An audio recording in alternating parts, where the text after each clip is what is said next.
क्या आपका मंत्र सिद्ध हो गया है? क्या आपका मंत्र सिद्ध हो गया है और वह कार्य करने के लिए तैयार है? अगर आपको यह पता नहीं है तो आपको कैसे पता चलेगा? आइए आज इसी बारे में हम बात करेंगे। जय जय महाकाली। तो कैसे हैं आप? मैं आशा करती हूँ आप सभी अच्छे होंगे, स्वस्थ होंगे और कृपा करके मेरे चैनल को लाइक और सब्सक्राइब कीजिए ताकि और अच्छी-अच्छी जानकारियाँ मैं आप तक पहुँचा सकूँ। और आज हम बात करते हैं कि जो हम मंत्र जाप कर रहे थे या कर रहे हैं, वह मंत्र सिद्ध हुआ है या नहीं हुआ है, हमें कैसे पता चलेगा? तो देखिए, जब आप कोई मंत्र का जाप करते हैं, चलते-फिरते करते हैं, मानसिक जाप कर रहे हैं और देखिए कई बारी ऐसा होता है कि हम सो रहे हैं, सोते-सोते भी हमारे दिमाग में, हमारे शरीर में कोई मंत्र चल रहा होता है। जब हमारे शरीर में कोई मंत्र चल रहा होता है हमारे दिमाग में, तो वह हमें पता चलता है, हमें नींद नहीं आती है। एक हड़बड़ी-सी, एक अजीब-सा मतलब माहौल हमें लगता है कि हमें नींद क्यों नहीं आ रही है। लेकिन क्या हो रहा होता है, हमारा मंत्र हमारे दिमाग में हमारा मंत्र चल रहा होता है। ये कारण जब होता है, जब हमारा मंत्र सिद्ध हो जाता है। यह मंत्र जब हमारे खून में बस जाता है, खून में मिक्स हो जाता है, तब हमारे साथ ऐसे लक्षण होने लग जाते हैं कि सोते हुए भी हमारे अंदर एक मंत्र चल रहा होता है। तब हमें समझ जाना चाहिए कि हमारा मंत्र जो है सिद्ध हो गया है। तो जब हमारा मंत्र सिद्ध हो जाता है, तो हमें क्या करना होता है, हमें इस मंत्र का जाप करते हैं तो हमें रोज़ डेली इसका भोग भी देना होता है, ताकि इसकी जो शक्ति है वह 2 गुना और अच्छी तरह से बढ़ जाए और यह कार्य करना शुरू कर दे। तो आपको हफ्ते में कम से कम, आप मान लीजिए भोले बाबा का मंत्र जाप कर रहे हैं ओम नमः शिवाय, तो आपको सोमवार वाले दिन भोले बाबा को जो है कम से कम 1 हवन करना है और भोग प्रसाद चढ़ाना है।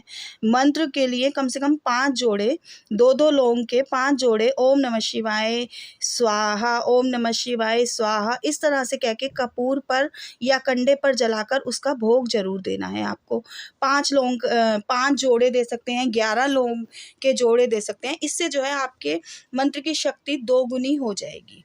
और आपको 1 हवन हफ्ते में ज़रूर करना है। अगर आप माता काली का मंत्र का जाप करते हैं ओम क्रीम कालिकाय नमः, तो आपको शनिवार वाले दिन करना है इस कार्य को।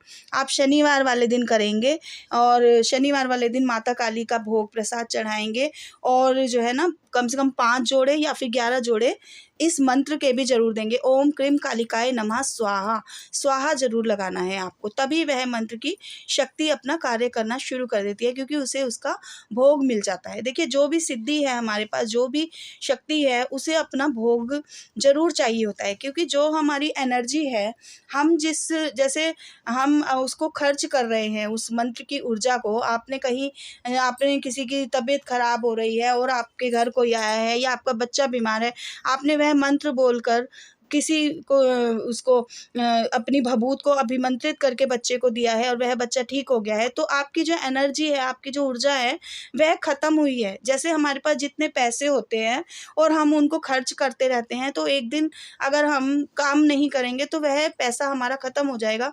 उसी तरह से मंत्र का भी यही होता है कि आपने जितना पुण्य और जितना मंत्र जाप किया है, उतनी एनर्जी आपके शरीर में आई है। अगर आप सोचें कि अब मंत्र सिद्ध हो गया है और मैं कार्य हमेशा लेता रहूँगा और आप मंत्र का जाप नहीं करेंगे, तो वह मंत्र की ऊर्जा जो है समाप्त होनी शुरू हो जाएगी। आपको क्या करना है, रोज़ डेली उस मंत्र की 1 माला, 2 माला आसन पर बैठकर ज़रूर करनी है। और तभी आप, चाहे आप दूसरे मंत्र का जाप कर रहे हैं, लेकिन आपको पहले उस मंत्र को जो आप पहले से कर रहे हैं उसका जाप ज़रूर करना है, उसे छोड़ना नहीं है। और आप मानसिक जाप भी उसका कीजिए, ताकि उसकी ऊर्जा जो है, जैसे आप खर्च कर रहे हैं, उसी तरह से वह दोबारा भी आती रहे, अब वो ख़त्म ना हो, क्षीण ना हो। तो इसी तरह से आपको पता कैसे चलेगा कि आपका मंत्र सिद्ध हो गया है? इसके कुछ कारण होते हैं, कुछ अनुभव होते हैं। मान लीजिए आपके घर में कोई बीमार हो गया है, कोई आपके घर में आया है, तो आप उसको अपने घर में से कोई पानी अभिमंत्रित करके देते हैं। जैसे आपने 1 गिलास में पानी लिया और उस पानी में मंत्र को 7 बारी पढ़ के और उसमें फूँक मार दी, 3 फूँक मारिए ज़ोर-ज़ोर से और वह पानी पीने के लिए दीजिए। अगर उसकी तबीयत ठीक हो जाती है, तो आपका मंत्र सिद्ध हो गया है।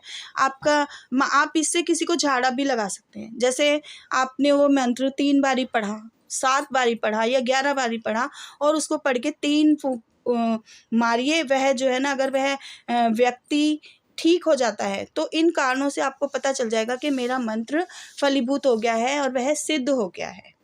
तो कुछ ऐसे कारण होते हैं, तो इन कारणों को आपको समझना है। अगर आपको पता नहीं है तो मैं इसका एक और वीडियो अच्छी तरह से पूरा बना दूँगी, लेकिन यही एक लक्षण होता है। मैं आपको बताती हूँ कि जैसे मुझे कैसे पता चला था कि मेरा मंत्र सिद्ध हो गया है। तो मेरे हस्बैंड एक बारी बाहर गए थे और वह कहीं से कुछ खाकर आ गए थे, कहीं होली के टाइम पे उन्होंने कहीं रसगुल्ले बट रहे थे सफ़ेद वाले, वह खाकर वह घर आ गए थे और उनके पेट में बहुत ज़ोरों का दर्द होना शुरू हो गया था। तो एक तो त्योहार था, त्योहार में तबीयत ख़राब हो गई, दवाई दिलाई, दवाई दिलाने के बाद भी 2-3 दिन दवाई दिलाने के बाद भी आराम नहीं आ रहा था, पेट का दर्द लगातार बढ़ता जा रहा था। तो मैंने उनसे कई बारी पूछा, मगर उन्होंने नहीं बताया। बताने के बाद जब पता चला कि यह कारण है, बाहर से कोई नेगेटिविटी आ गई है, तो मैंने अपने मंदिर में जाकर वही भभूत उठाई और उसको अपने मंत्र से अभिमंत्रित करके 3 फूँकें मारी और उनके माथे पर लगाई और पानी को अभिमंत्रित करके दिया, तो उन्हें तुरंत ही आराम आ गया। इससे मुझे पता चला कि मेरा मंत्र जो है कार्य करने लगा है। ऐसे कई कारण हैं मुझे जो पता चला कि मेरा मंत्र अभिमंत्रित हो गया है। देखिए, जब हमारा मंत्र अभिमंत्रित हो जाता है, कार्य करने लग जाता है, सिद्धि की तरफ जाता है, तो हमें क्या होता है, हम कोई बात सोचते हैं और वह जो है हमारी सोची हुई बात भी पूरी होने लग जाती है। जैसे हम सोच रहे हैं काश ऐसा हो जाए, या मैं या वहाँ नहीं जा सकता, आज मंत्र को पढ़ के आप कहते हैं कि आज ये कार्य हो जाए या ये बात हो जाए, ये आज ये घटना ना हो, तो वह कार्य अगर हो जाता है तो आपको समझ लेना चाहिए कि मेरा मंत्र सिद्ध हो गया है। और आपको मंत्र का जाप जो है 1 माला या 2 माला आसन पर बैठकर ज़रूर करनी है। आसन को अपने जागृत करना है। आसन आपका जागृत हो गया है और मानसिक जाप आपको करना है। मंत्र का जो किसी को एडवर्टाइज़मेंट नहीं करना है कि मैं ये मंत्र का जाप करता हूँ, मैं वो करता हूँ। अपनी जो है पूजा को बताना नहीं है किसी को, और किसी भी चौकी पर दरबार में नहीं जाना है, क्योंकि आप खुद ही देखिए, आप खुद ही पूजा कर रहे हैं, खुद ही भक्ताई की लाइन में आ गए हैं, तो आपको अब अपने आप को संभाल के रखना है। ये नहीं कि आप किसी भक्त के पास चले गए, किसी गुरु के पास चले गए। और आजकल क्या होता है कि गुरुओं के पास कुछ हो ना हो, वह आपकी ऊर्जा को ज़रूर अपनी तरफ खींच लेंगे। क्या अगर किसी ने मान लीजिए आपके सर पे हाथ लगाया, तो वह आपके पास जो भी ऊर्जा, जो भी शक्ति, जो भी सिद्धि है, वह उसे अपने पास रख लेगा और आपके पास कोई नेगेटिविटी भी भेज सकता है वो। तो इसलिए आपको ये सावधानियाँ बरतनी पड़ती हैं, सावधान होके रहना होता है कि आपको अपनी ऊर्जा को ना तो किसी को बताना है, ना ही किसी बात का ज़्यादा एडवर्टाइज़मेंट करना है, और संभल के चलना है। जय माँ काली। अगर आपको मेरा वीडियो समझ में आया है, अच्छा लगा है, तो लाइक और सब्सक्राइब कीजिए।